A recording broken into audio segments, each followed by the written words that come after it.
question comes from Dave Rodman from NASCAR.com. Sir, you may ask your question. Hey, Jack, could you speak to the nationwide programs? There's been a lot of ups and downs, driver changes, crew chief changes that are ongoing right through this week. Could you review each team briefly, where they are, and short-term where they're going to be, please? Well, you know, we've got two things going on, maybe three things going on in the nationwide program. First of all, we got Carl running for a championship, and he's had a consistent criticism of the car throughout the year. The cars don't turn well enough in the middle, and they're too loose off. The cars didn't have, all four cars did not have that problem to the degree that they'd had it at Nashville, and we changed something in the car that we think that will fix that. So we think that Carl's going to be able to get back on track. He's racing for a championship, and Drew Blinkensdoerfer is his crew chief. That's very solid. Very happy with where that is going forward. Paul Menard is racing in the Nationwide Series as a full-time guy for the benefit of his Cup program. He felt, and his father felt, as we sat and talked about the program, that he would the experience he would get, the opportunity you'd have on times, particularly on times when the races, the Nationwide and the Cup races on the same weekend on the same racetrack. On those occasions, it gives you more time on the tire to get experience with that, more time with practice for the lap and for the line. So his effort is, it'd be nice for him to win a championship. He's run all the races, but his effort is primarily to build the experience that's going to make him capitalize on his opportunities in the Sprint Cup program. Colin Braun and Ricky Stenhouse are both guys that both youngsters that in their young 20s that don't have a lot of experience, that have got great potential, and we're really excited about their future. Never know with a young person, you know, what they're going to need to experience before they've got the maturity to be able to go on and do what they might.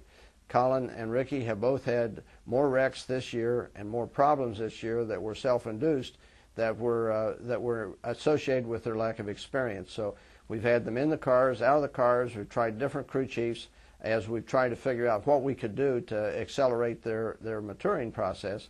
And I think that we're on track with both. It was unfortunate that Ricky spun out qualifying at Nashville and wasn't able to capitalize on the speed that he demonstrated in his car and race setup. He was probably better than he's been all year, as all four cars were. I think better as a group than they'd been all year. And it was a shame that he missed that and didn't qualify based on the fact he was outside the top 30 in points.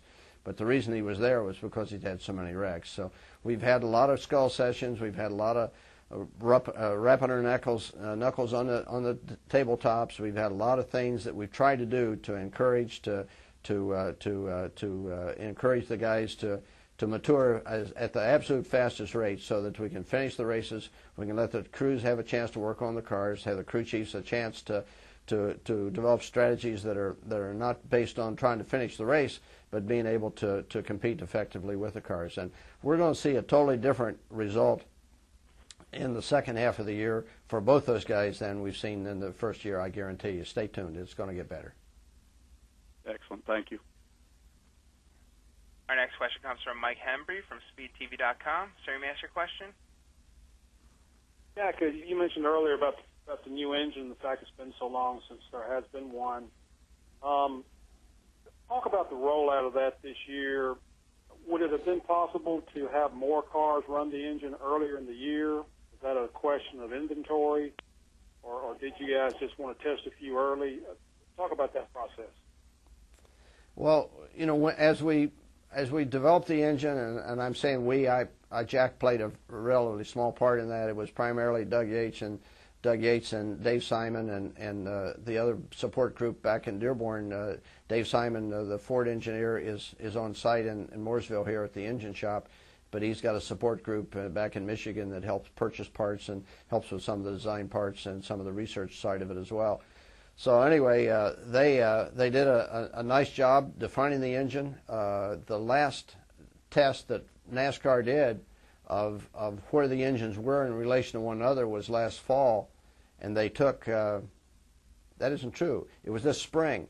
They took engines after Atlanta, and they tested them in the research center in Concord here, and they found that the Ford engine was as good as, if not the best engine, with everything considered, of all the engines that were being competed in the Sprint Cup Series. So the old engine had done a nice job, certainly was durable.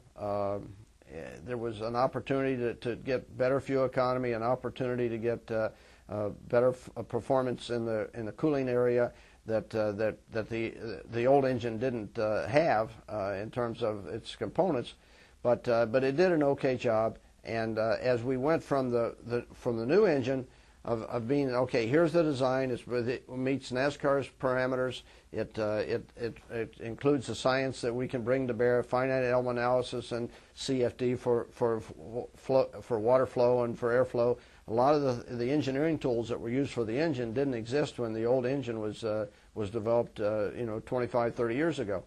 So anyway, we worked out, here's the package. It's a nice package. It's what we want to have going forward for Ford. It's got all the parameters that NASCAR wants, says all these things need to be the same among all the manufacturers' engines. Did the prototype parts, had some problems with the prototype parts, with porosity and castings and with shift in some of the cores and some other things, and addressed those in the production tools, which are different than the tools you make a few parts out of to prove feasibility. And then, of course, you've got a different set of problems, a different set of porosity problems, a different set of wall thickness and consistency problems that occurs with a second set of tools. You got to work your way through that, modify those tools, and then you got to go back and get enough miles on them to say that, but we're sure that we didn't miss it, that there's not a stress riser here that we lost track of, there's not a fastener that's undersized, there's not a gasket that gives a problem. So that's the reason we rolled it out slow. As far as the Wood Brothers volunteering to say, hey, we're running a limited program, we'd like to have the new engine first, we think that it could and should be better, let us prove feasibility on it and go from there. Once we started to get positive results, which came very early from the information coming from the Woods Brothers use of the engine, then we started to spool up the production for the various components so that we could have substantial and significant quantities of things to be able to make a rollout of the thing for all the teams. And after MIS, to the best of my knowledge, the only time that we plan to run the 452 engine, which is the prior engine, is at Sears Point, possibly Watkins Glen. I haven't heard for sure about Watkins Glen, but for sure Sears Point will have the old engine. And from that point on, we think we've got sufficient quantities. Certainly we've got the success in all the testing to indicate that that is the engine for us to run for the balance of the year. And on any scenario, I cannot imagine a scenario when it comes chase time, when we've got 3, 4, 5, 6 Fords, whatever we can have in a chase, that we'll have certainly ample quantities of engines we've got great confidence in with the new FR9 to go compete for a championship. Thanks.